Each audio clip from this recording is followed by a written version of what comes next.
Welcome back to another TELUS On Location with Harvey and Gabby.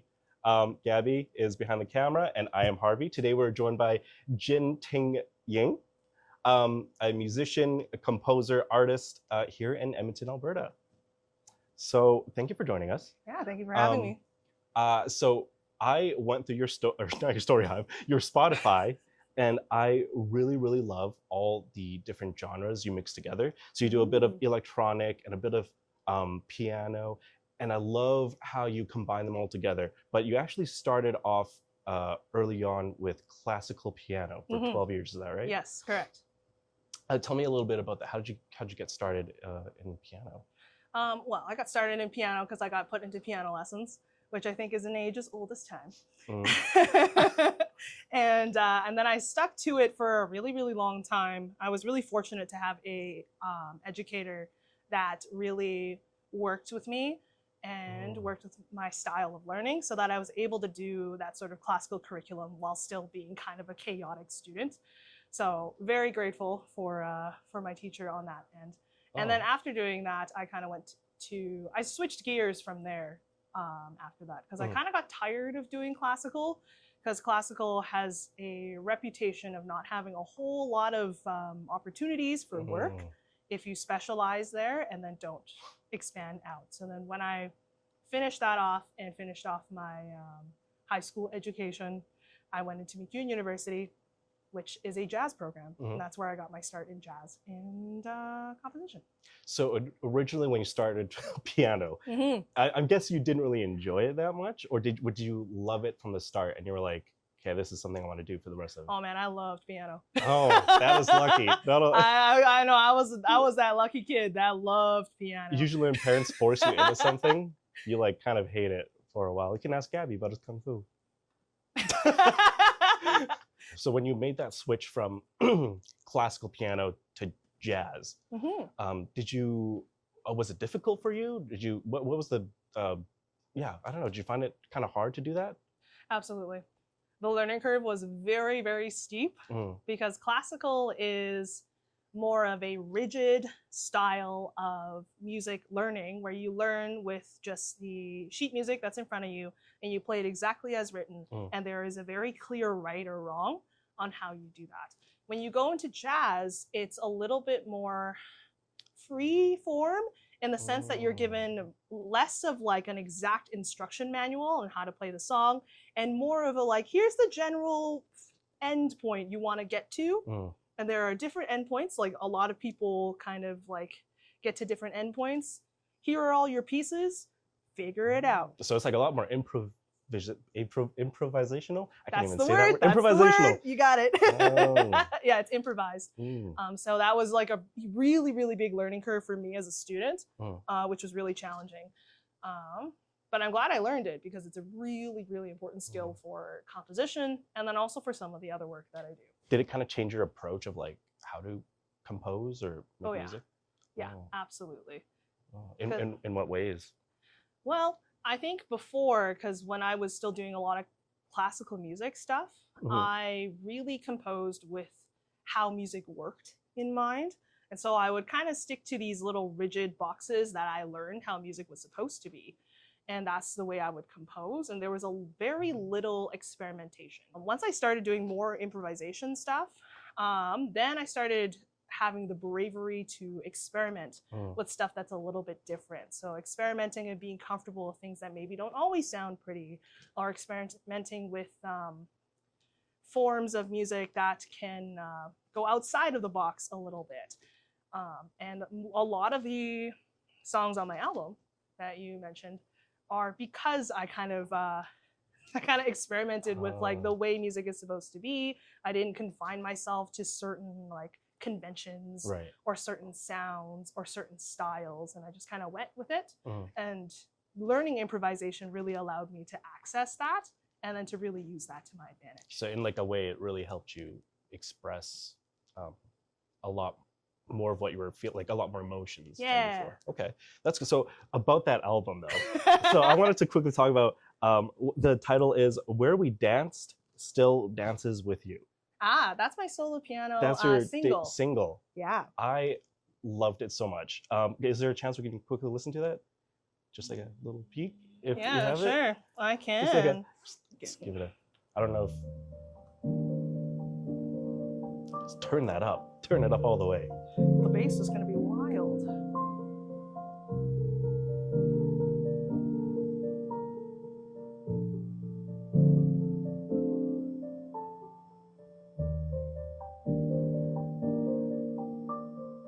I wanted to keep this going, but I'm just gonna pause it there. Yeah, that's so beautiful.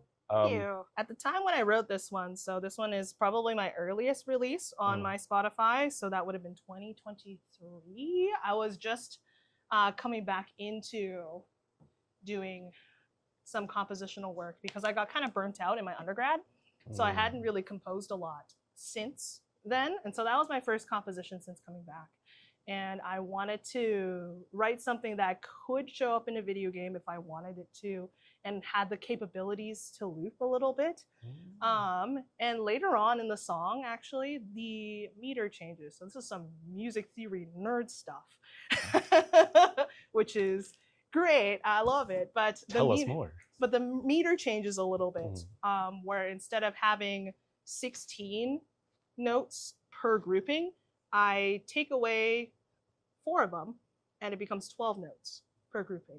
But the change happens kind of subtly in the halfway point, and then it doesn't really reset itself until the very, very end, where it goes from 12 back into 16 on the same motif that you start on.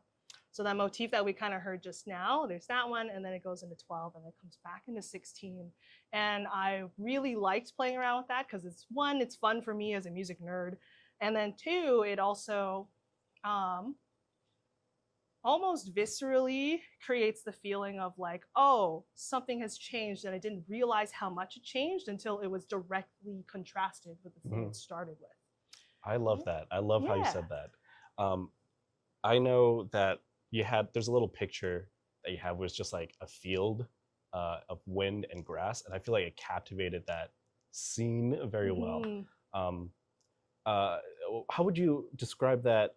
I read the little description we had. It was like a little bit of sadness, and a little bit of happiness combined.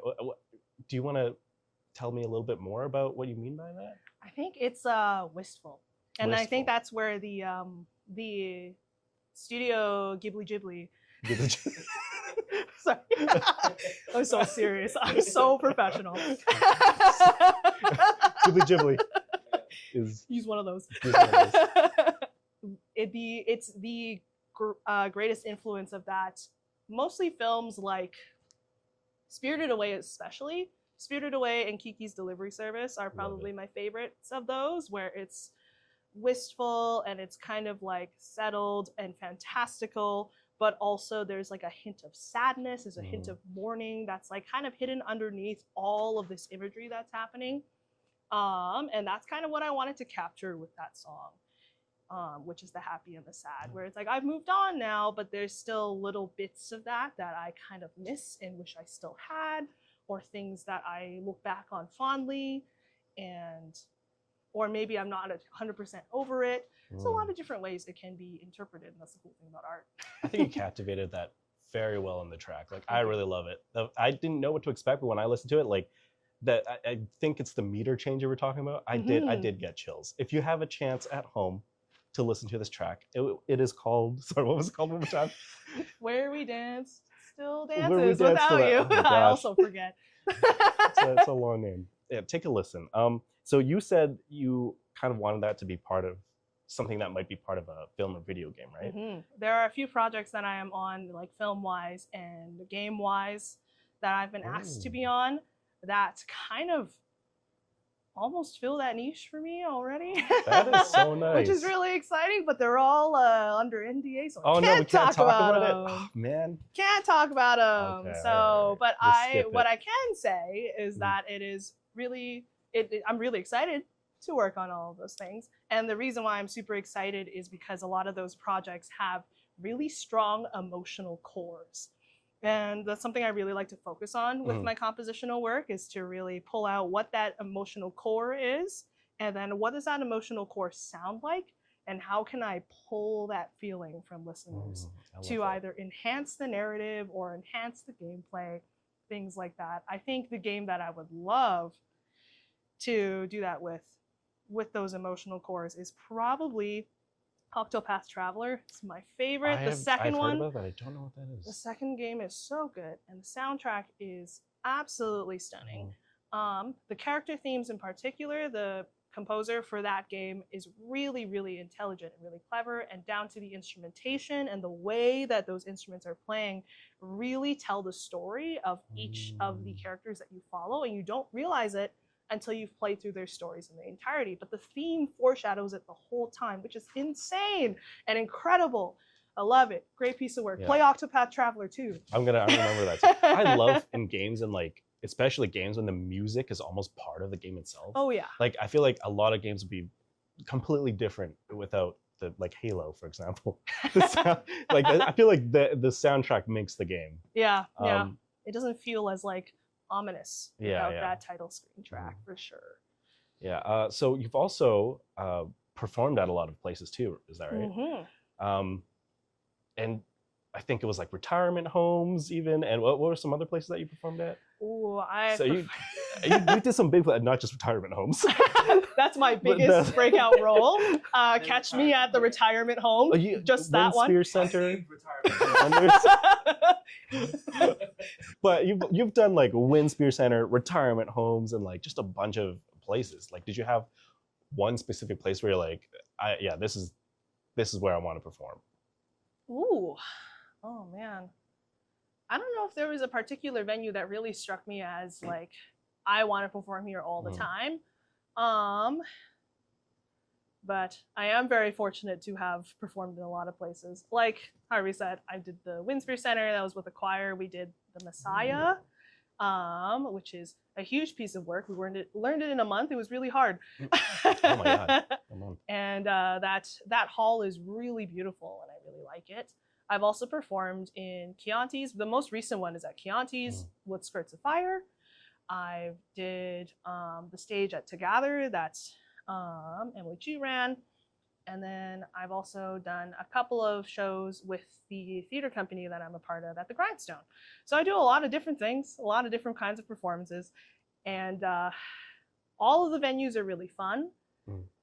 But I think just being able to perform is what I like the most, and less about like where I'm performing and who I'm performing to, and more about the people I'm performing with and why I'm performing. That's why I like it. So earlier you showed me kind of like your little workbook. I don't know if you want to pull that out real quick and just show the technical work of how you sort of do this. This is my journal with all of my funky little stickers on it. My friend made this one, which is really nice, and I bought it from her. I really like this sticker because it says I don't dream of labor, which really challenges the idea of having a dream job. But anyway. Oh my gosh. Yeah, so this is my compositional journal. It's kind of a mess, but it's got like, this is another song off of my album called In Which I Am Afflicted with Madame Butterfly. That one is part of Wendy's Madame Butterfly series. And this one is the way she put it was so beautiful. An interrogation of her own personality and how it aligns with the stereotypes of Asian women. Because she mentions in a statement that I got from her for my zine that she has always been kind of shy and kind of quiet. And so then how much of that behavior is from socialization through fetishization and Orientalism, and then how much of that is actually my personality. And if I take the two apart, how much of that is left for me? How much of me is left of that? And so I took this and turned it into a very visceral and heavy, like dark EDM track on my album, which is one of my favorites. Yeah, it's one of my favorites. It's really, I scream in it. It was. I did hear that scream. So that is you screaming. Okay. Yeah, that is me. That is me. Wow. It was a one take scream, and it hurt my soul to do it. And we did not do a second take because I was like, then I'm going to think too much. But anyway, this is kind of the process of that, because I had to rewrite it a second time. The first time I wrote this song, I wanted it to be pretty to continue to have that sort of like unsettling prettiness. Mm. But then I kind of thought about concepts of like rage. Usually in a lot of queer circles, it's like female rage that gets talked about, of like the rage of injustice, and the rage of how things could be. And I also started, at this point, I was like starting to come into my non-binary gender status, and also like trying to accept like how much do I want to pursue medical intervention for that, for my gender. And then also why didn't I figure it out sooner, was one of the questions that I kind of settled on with this one. Figure out sooner. It's such a, okay. Yeah, and it's because of socialization. And so then there's bits of rage that come with that. It's like if the people around me didn't hold me to this standard that isn't even what I wanted, but then I mistook it as something that I wanted to be, why do I still have this? Right? And so it's kind of like ripping all of these socializations out of you, which is why the song itself feels so violent, and why I had to do a second rewrite, because the first one felt disingenuous to what I wanted out of it. I think I wanted it to feel a lot more heavy, a lot more dark, a lot more raw, and so I had to rewrite it. But yeah, that's this. There's the poem here, because the poem that I've written here is slightly different in form, because I've taken some phrases and repeated them. So the first line of the poem is, "If only it were so easy," but I repeat that phrase over and over and over again through the song, because that's kind of the feeling I wanted to hold on to. It's like, if it were so easy to just be myself, then what is all of this then? If it was so easy for me to just be non-binary, or if I could have been like this the whole time, why am I struggling so much, right? How much of that identity has kind of affected your, I guess, career and like work and learning and progress? Like, yeah, how much of that has been part of your music, I guess? It is always a part of my music. I'm a really big believer of you as a person informs a lot of the things that you write and a lot of things that you create as an artist. That's what makes it unique.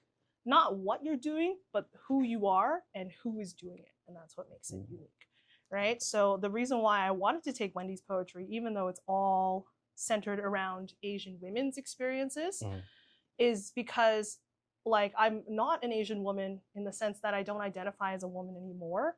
But I am an Asian woman because I grew up as an Asian girl. And I grew up with people telling me that I was supposed to be an Asian girl. And if you're an Asian girl, you have to be like this. So if you're an Asian girl, you got to be quiet because nobody's going to like that big mouth of yours. If you're an Asian girl, you can't be bossy because boys don't like that. And things like that. Yeah, I notice a lot of, especially in like Chinese culture and Asian culture, it's very rigidly defined of how what your expectations are, especially in like gender roles. So I'm not sure where I was going with that. No, but you're right. You're right. I mean, I can run with that because I can run with anything. Yeah. Oh, that's awesome. I'm still captivated by what you said. Well, gender roles is an interesting one because it's probably the biggest reason why I initially left the Chinese community and the Asian community as a whole. My family has this store here. That's where we are. Hello, welcome to my family store. It's called Ying Store. My last name is Ying. It's really good. Very creative. Best tofu pie in town. So good. Please come here and bother me. But even though I have this really deeply entrenched connection into the Chinatown community, I isolated myself from it from a pretty young age, like in my teens. Because in my teens, I figured out that I was part of the LGBTQ plus community, right? I was like, oh, I think I'm not straight, probably. And then that community was not very receptive to it. And that, along with my pre-existing personality of being kind of loud, being kind of bossy, as they put it, it's assertive. It's confident. And just being kind of like talkative, mouthy, and all of those other things that people would assign me as undesirable, and I was just getting sick and tired of it. Like there wasn't a whole lot of community that I found in those spaces because I didn't fit the mold of what an Asian girl was supposed to be. I was probably just some neurodivergent kid, so that made me kind of weird. Still neurodivergent now, it didn't go away. Hey, but and then gang. let's go. All right, sorry. Spiciness. That's right. Keep it spicy, boys. Sorry. This is great. But that's a lot of those things stacked on top of one another is really what made me like extricate myself from the Asian community. So I'm like, I don't really want to deal with this. Like, I don't want to keep getting microaggressed because I'm gay. I don't want to keep getting microaggressed because I'm not like other girls or whatever. And I don't want to be a part of this because this is not who I am. Were you part of like the like Chinatown, like Chinese community? Were you pretty like deep in that, or was it? I was in a Chinese bilingual program for a while. Ooh.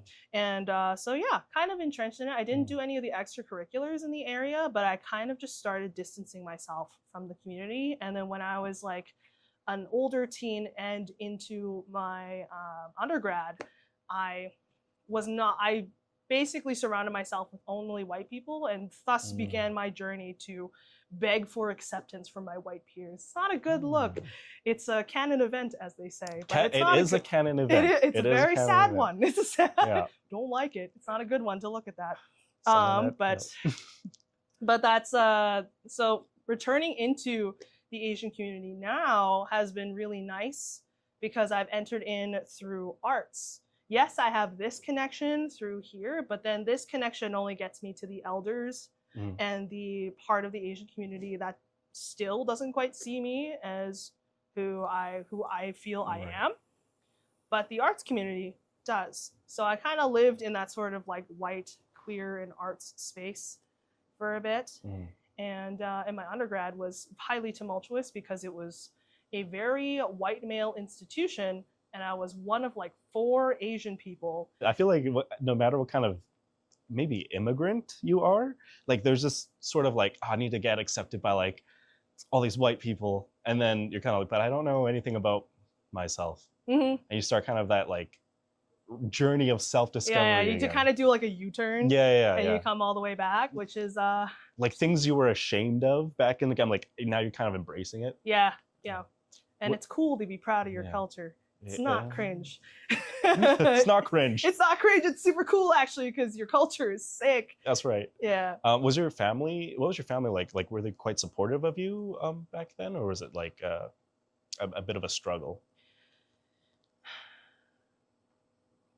Supportive is a strong word. Oh. So I think like I never really got pushback from my arts career. So my arts career was always like, sure, do whatever you want. But it also, it wasn't pushback, but it also wasn't like, I believe in you. You know? It was just kind of neutral and distant in that sense. Neutral and distant is very Asian parenting. Yes. A lot of the time. Yes. Yeah, neutral and distant. Yes. It's also a little bit tumultuous in that regard because I did have quite controlling parents as well that really attempted to control my behavior and my thought patterns. And I had to work through a lot of that in therapy. The biggest thing that I would tell my younger self is that it's not your fault. Lots of the things that you feel, lots of the things that you think about yourself and other people are given to you. And it's not your fault that you feel that way. And lots of things will happen to you. And it's also not your fault that they happen to you, because it doesn't matter how you could have been in those situations, those things would have still happened because other people made those decisions. And because other people made those decisions, there was nothing you could have done. Wow, have these experiences given you a better So okay, so you are also an educator. Yes. I just wanted to Sure throw that am. out there. When I you teach teach the your kids. when you teach your students, is this something you try to instill in them as well? I make small steps Mhm. to it because I am specifically a piano teacher. And so some of the things that I try to keep in my room is that they always have a choice with me. Like, yes, you're here for piano lessons, but if you don't want to, I can't keep you. You can quit. And a lot of the time the students are like, but I like seeing you. And I'm like, all right, then we got to work through it. We got to work through something here because we got to work together on that. Something I also try to do with students is if I'm not feeling great or 100%, I tell them. Because a lot of adults in children's lives will be having like not great days, and then sometimes will react instead Take it of out respond. on the kids. And so and if that happens, I don't want these kids to feel like it's because they did something in my room for me to react that way. I would rather say up front, be like, hey, I'm feeling kind of tired today. And then that opens the floor for them to be like, oh, me too. Or then they're very empathetic towards it. And kids are really smart. If you tell them that you're not feeling good, they'll be like, oh, okay. If you're not feeling good, then I will calm down a little bit and we'll have a calmer lesson. Or it's like, if you're not feeling good, then let's play a game together. Or if we're not feeling good, what if I show you my cool thing? Well, what's the age range of your students actually now? 6 to adult. Oh, that's adorable. Yeah. What's something you've learned from them? That kids nowadays are way more emotionally intelligent. Yes, really? I would have thought the opposite. No. If you give them the space to be, they are. And that's the biggest thing. If you view them as children who just don't know any better, they do. You just have to give them a chance to prove it. There was one student that I had who, again, that day I wasn't feeling great. I was kind of frazzled, but I forgot to tell her at the start of the lesson. And then she played something, and then I immediately started correcting her. And she kind of like stopped, and she looked at me and was like, Jyn-Ting, next time I play, can you wait until I'm done and then give me corrections? Ooh. She was 6. This is a 6-year-old child. I was not like that at 6. No, but they are taught better because they are being raised by adults who are emotionally intelligent and are actively breaking cycles, which gives me hope the kids are going to be all right. The kids are going to be all right, and these kids are all very emotionally intelligent, and the ones that are not can learn to be if you give them the space to be. So, do you like working with a lot of kids and like students and collaborating with other artists? Ooh, I don't work with students in my work because my work is more adult, and does come with like a couple of triggers, and is also kind of academic in the sense that I kind of pull from sociological theory and also pulling from some of my experiences that are not kid friendly. So I don't work with kids in my work in terms of composition, but I do like working with kids and teaching kids, because another joy that I have is that they get to see a queer older person, and then they have that sort of like queer person of color person in their lives, and so that it doesn't feel so weird when they see other kids in their schools that are also like, oh, my pronouns are they, them, and they can be like, oh, that's like my piano teacher. Oh. Right? Or students will see my water bottle. I show folks here. There's my water bottle. Mostly flags. If you know, you know. And then those students then discover that I'm an adult that they can confide in if they don't have that space elsewhere. So I've had quite a few students who see the stickers on my water bottle or on my laptop, because I have them there too, and then immediately come out when I meet them. And then we have that rapport because they're like, finally, a gay adult that I can talk to about my experiences as a kid. And you get it. You're someone who gets it. And these people exist. And it's not just my homophobic parents or my homophobic student, or like peers or whatever. What is your biggest advice to someone that might not identify as like just cisgender straight and wants to become a musician? Like, what would be your biggest piece of advice to them? Stick to your guns. Stick to your guns. Stick to your guns. Don't let people tell you what you are, because they don't know. They don't know. You can be empathetic for people who are learning and people who mess up, but you don't have to let them walk all over you. Wow. What's your next project, or what do you have going on right now? What are you working on? I've got quite a few. Okay. Is there anything you can tell us that Yes, isn't NDA? there are two that I can tell you that I am the, I guess, the captain of the ship for, and then the rest of them I cannot, because I am not the captain of the ship for. But the first one that is happening like immediately, starting immediately, is something called the Chinatown Live Music Series, because I got a grant from West Anthem, which allowed me to create a kind of like a short run experimental music series in our Chinatown that are kind of inspired by New Standards Edmonton, which is run at the Common by a friend of mine, B-Boy. The night will kick off with a headliner. So somebody who kind of kicks off the night with a set that is semi-pro to pro, and then for the rest of the night, it's an open mic. So an open jam, so people can sign up and perform in these smaller venues to kind of encourage the general populace to come into Chinatown for these evening events, because Chinatown as it stands has kind of a sparse nightlife. And once all the businesses shut down from their 9 to 5, it's pretty dead in this area. So as kind of like an initiative like After Dark with Revita. I really like that. After Dark is really so nice. good. But just kind of like that, encouraging people to come into Chinatown. And the first event is coming soon. Well, I think we're out of time right now. So thank you so much for joining us. It's fun. My name is Harvey. Behind the camera is Gabby. This has been On Location with Harvey and Gabby. Thanks for joining us, and we'll see you guys next time.